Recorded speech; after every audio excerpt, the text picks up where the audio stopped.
Okay, so my name is Madeline Thompson, and I was born in Massachusetts, which is on the east coast of the United States.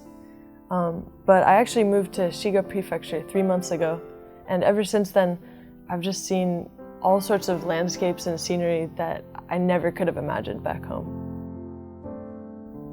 The one who showed me all of these places is actually my coworker, Rodrigo, so I really owe him a lot. And in turn, I thought maybe I'd introduce some of these places to you.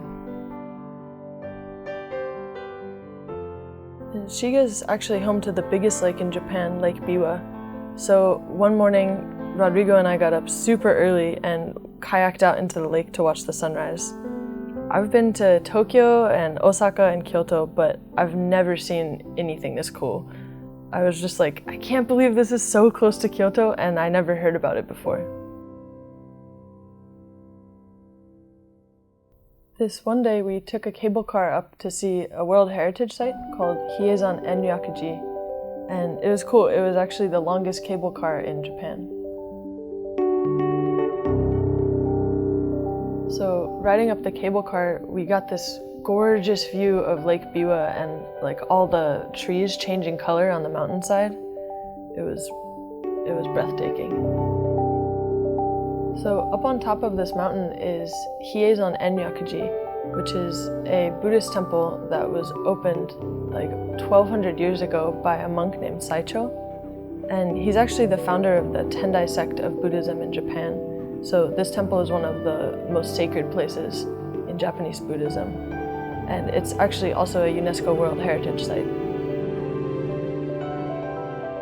So in the center of the En Yakajee complex, there's this building called Konpon Chudo. And if you go in there, in front of the main altar, there's like these 3 lanterns. And in them is this flame that's been burning for over 1200 years. And it's called the Sacred Immortal Fire.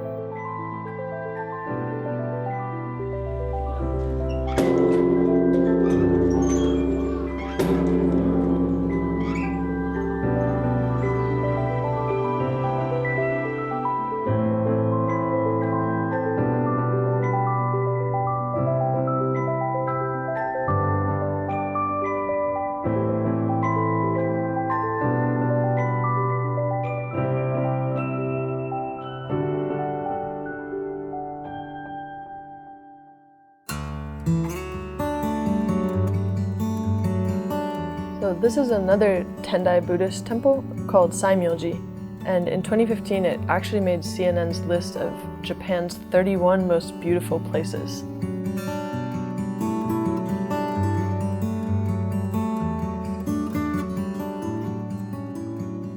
I thought it was kind of funny to imagine like someone from abroad looking at all of Japan and like picking these 31 most beautiful places, but they did a good job with Saimyoji. It's actually a really special place, and like to see it during the fall just makes it that much better.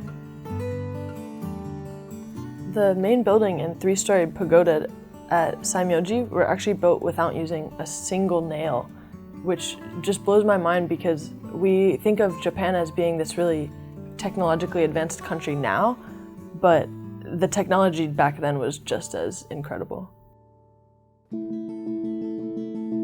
This is Shiga Castle, which was built 400 years ago in the Edo period, and it's actually one of only 5 castles in Japan that is a designated national treasure.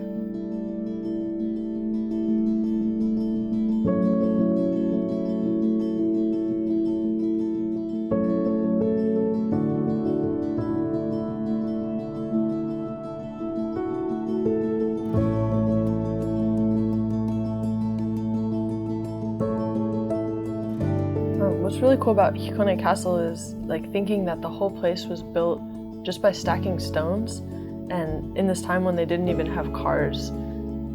But even now when you climb up to the top, you get this amazing view of like Lake Biwa and all the surrounding territory, and you feel like a medieval like warlord looking out over your land. Next to Shiga Castle, there's this beautiful Japanese garden called Genkyuen. And there they have this special light-up event during the fall for the leaves when they change color.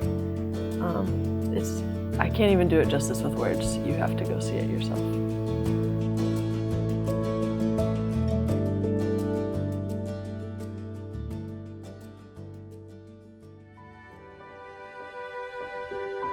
So I should really stop now because I could just go on and on about all the stuff that you should see in Shiga, but I want there to be a couple surprises when you go yourself. So see you there.